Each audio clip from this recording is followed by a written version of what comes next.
Delighted to have Irene Devitt on the line with us. She has been announced as a regional winner of the Comfort Keepers Carer of the Year Awards in 2026. Good morning to you, Irene. Good morning, Derrick. How are you? Very well, very well. We're hoping that you've set a trend, Irene, for Clare people going to Croke Park winning honours this year. One trip up and one honour coming down the road home isn't a bad return so far. Tell us all about it. Yeah, well, it was fabulous. It was certainly unexpected, but it was a great honour to achieve, and it was a fabulous event in Croke Park. The award obviously means a lot to me, and not just on a personal level, but it also shines a light on all the other wonderful carers out there that show up every day and make a huge difference in our clients' lives. Is that word recognition, how important was that in the whole context of even getting as far as, you know, making a shortlist or whatever it might be? Because we hear so often from carers that it's a job that's certainly done in the quiet, it's not done for personal gain, but I suppose to be recognised and appreciated must have meant a lot. Yeah, it is lovely to be recognised. You know, I suppose caring to me is part of my daily life. I'm just one of them people, you know, that puts everyone before myself, and I would have been driven really to get into this career, Derrick, after looking after both my parents before they passed. And it's really important that you can make that impact on people's lives while, you know, assisting them to remain living independently in their own homes. And this, to me, on a personal level, is very rewarding when you can support them to achieve this, you know. Was it that experience with your own parents that put you down the road of being a carer in a professional sense? It would definitely, yeah. It would definitely have encouraged me to do it, absolutely. It's a calling more so than a job, really, isn't it? It is, definitely, yeah. It most certainly is calling, yeah. I suppose for people that may not be aware of maybe the impact that you'd have, or perhaps the role that you might play as a carer, like maybe take us through some of the bits and pieces that you would experience on a daily basis. Yeah, well, it's definitely very varied, Derrick. You know, no 2 days the same, no 2 clients the same. It's very interesting. I've developed wonderful relationships with my clients, and I certainly enjoy the challenges and the responsibilities of supporting them to remain living, you know, as independently as possible, and to see them thrive in their own surroundings. All of my clients, then, I like to treat them with dignity and respect, the way I like to be treated myself, being honest. And I also love the fact that all my clients have different needs and that they all appreciate the care that we provide daily. And it's small things really that make the big difference to clients and myself, being honest with you. Yeah, you mentioned 2 things there that I think a lot of people will pick up on. One is the ability to keep living independently in your own surroundings for as long as possible, but also that, I suppose maybe it leads on to it, the dignity element, that, you know, people are in their own homes, it's where they've been all their life. Just because life has moved on doesn't mean that much else should change. Like, just those 2 particular elements seem very important. Oh yeah, they're massively important. It's important for our older people and vulnerable people in our society to remain living at home as independently as they can. And, you know, this is important for our clients as well, because it enables them to be in control of their own decisions, and they can manage their own daily routines, all while retaining that independence and the comfort of their own homes. And also, Derrick, like, home settings are emotionally more competent people, and it allows our clients to stay connected with their own communities and their family, their friends. And that also lowers the risk of isolation and loneliness, you know, and there's huge supports out there for people, you know, in order for them to achieve this, you know. And from your point of view, I know that in a technical sense, the people that you would care for are clients, but I would imagine that they have become much more than that in your life. Oh, definitely, yeah. Like as I said to you there, I've built great relationships with the people I've encountered, and I've met some amazing people along the way. But yeah, they become like family, Derrick, being honest with you. You know, you treat them the way you want to be treated yourself.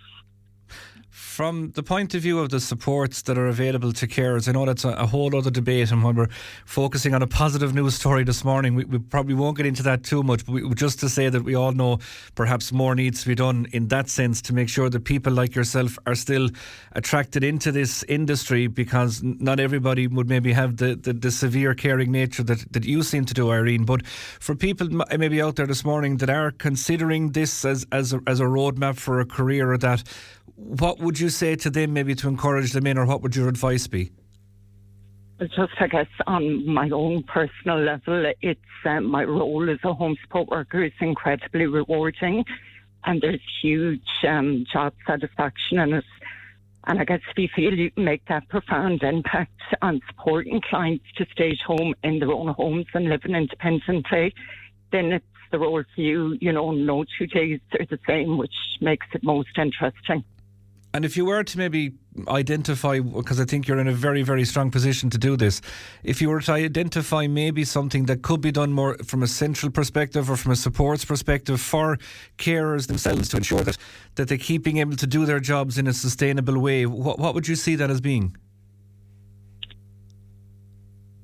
Well, personally, I'm quite happy in my role. You know, I've Savage Sports, my company. You know, they're continuously encouraging us to, train and to upskill.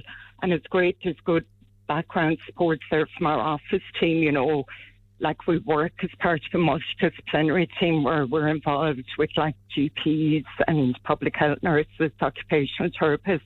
There's good support. And just, I suppose, maybe if there was more carers, it can provide more support for our clients, you know. Fantastic stuff. Well, listen, I hope the next time that there's a Clare person going to Croke Park, Irene, that they come home with an honour like you did as well.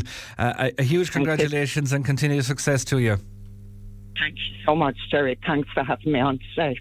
And for more on this, we're joined by Ruth Callan. She's the Operations Manager at Comfort Keepers for Clare. Good morning to you. Good morning, Derrick. Thanks a million for having me on. And Irene spoke so well there. It was a pleasure to listen to her. Yeah, I think what struck me more than anything was kind of how uncomfortable she was with praising herself. Absolutely. Irene works with like a quiet confidence is how I describe it. She's a lady that looks after a number of clients in her area and full time, and will always come with the right questions or suggestions, advocating for her clients. But also when you know she's out there and she's doing her job, you can just trust in her implicitly that, you know, she has everything under control, and she'll come and look for support if she needs it, or she'll give it just as the client might require it as well. And not only the honour of actually winning, but being chosen as one of the 18 national finalists, it does mean that she stands out above a lot. Absolutely, absolutely. It was the cream of the crop in Croke Park a couple of weeks ago, celebrating the carers throughout our organisation all over the country. But it does stand. We're one of the largest providers, I suppose, in the Republic, covering the majority of the counties, and being picked for our Clare representative is, she's up against. There's thousands in our organisation, so very, very special. And yeah, just tell us a little bit more, I suppose, about the type of services then that Comfort Keepers Ireland provide. Yeah, so we're a home care provider operating in the Republic of Ireland. We're in our 26th year, and I suppose our services there's an array of different services we provide throughout the country. The large population we look after and work with every day is the over 65s, and that could be supporting somebody 2 or 3 hours of a week with maybe some low support needs, is what we would call it, the whole way up to 24/7 care support to keep somebody at home. And I suppose the activities can be anything from social supports and engagement and kind of hitting different goals and milestones, all the way back to the core elements of everybody's life: feeding, getting up, getting dressed, showered, taking medications.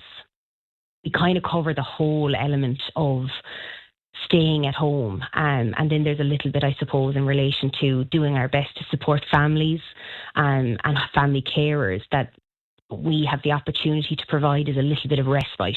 So somebody that might be taking on the responsibility of looking after their loved one at home, they can kind of complement that with getting a little bit of rest or downtime for themselves by working with a home care provider like Comfort Keepers. Would you have an idea roughly of how many active carers we have here in Clare? Yeah, in Clare, we're I'll tell you, we've been there a very long time, but we've definitely over the 40 carer mark, and that's complemented by, I suppose, not taking into consideration our neighbours in Galway or Limerick as well, and our carer group is so, I suppose, good at, Irene spoke about support there, and I'm very happy to hear she feels supported by her team in the office, but it goes the same with the colleagues within the home support worker group. Our carers are so good to each other. That sense of teamwork there to, cover somebody's holidays, or if somebody needs to take a day or two off at last minute notice, that our operation wouldn't go the way it goes without the sense of teamwork that we're very lucky to have, I suppose, throughout the counties. And maybe just give us a sense then of, we'll say, your relationship perhaps with what we might describe as state bodies like the HSC, or what kind of maybe central support you might get. Yeah, I suppose, look, it's a constant relationship. We first started working with the HSC when the first, I suppose, home support tender came out in the early 2010s, and it's been growing. We've been trying to work together. I suppose we're a proud member of the HCCI group, and working to, I suppose, open conversations and look at the workforce that is in home care, and how can we constantly, I suppose, improve it and build a career for people that want to come in and work as part of the whole structure that is home care. And it's still a relatively new piece, Derrick, I suppose. So it's when you look at, I suppose we're 16 years in now, if you want to go from 2010. So it's just constantly about trying to improve and work together. And in terms of recruitment, are you seeing that people are coming to the industry, or are you having to go search, or how does that dynamic work? Yeah, so I mean, look, we are very, very blessed that we have a healthy number of home support workers coming to try and start working with ourselves, or applying to work with ourselves. Of course, we're always trying to engage, and I suppose we're very grateful for even this platform this morning to talk about us and what we do, and hopefully gauge some traction for anybody that might be interested in coming to work in care. I suppose our ethos is, we know I suppose it's a single person job, so you have to be a supportive provider. You have to be honest about the challenges that come up in home care, i.e. you're meeting one person for an hour, then you're going to the next house and the next and the next. So we need to create a safe, supportive environment for anybody that wants to come and give it a try and hopefully build a career. Yeah. In terms of our recruitment drive, I suppose just to quickly call out, if anybody is interested, we'd be delighted to hear from them. Some people come to us with years of experience. Others come and they've never cared an hour in their lives. They might have a little bit of experience from their family. So we're on www.comfortkeepers.ie if anybody wants to take a look at what we do and reach out and ask any questions. We'd love to hear from anybody that's interested in a career in care. And certainly in terms of intertwining with the community, the fact that Comfort Keepers is the official community impact partner of the GAA and the GPA as well, I suppose, if you want a network or a cobweb into every rural community in particular, the GAA is your maybe outlet into that. So that's a fantastic partnership as well. Yes. Yeah, absolutely. Look, I mean, it was so clear, I suppose, even in our recent event in Croke Park, that the GAA and Comfort Keepers are so mirrored in the sense of that importance of community. And we were lucky enough that we had Kerry footballer legend Pat Spillane on the day talking about the importance of community, and I suppose how that echoes grassroots in the GAA as well, So it's the perfect partnership, to be honest. We're very, very lucky to be working with them, because I suppose it gives us a little chance to get involved, I suppose, first and foremost, and then I suppose start telling our story and maybe highlighting what we do as an organisation to the country. Fantastic. Well, continued success to yourself, Ruth, and to the company, and indeed to Irene as well. We have a text in here that says, Irene is an amazing woman. She looks after my mother, Mary, and we are so lucky to have her. Well done, Irene. And a very simple message of, we love you. So isn't that fantastic recognition? Amazing, yeah. She's a superstar. Yeah, absolutely. Fantastic, Ruth. Thanks so much for having a chat with us this morning Derrick. on Morning Focus. That is Ruth Callan. She's Operations Manager at Comfort Keepers for Clare. And before that, we heard from Newmarket on Fergus' Irene Devitt, who is the regional winner of the Comfort Keepers Carer of the Year Award for 2026.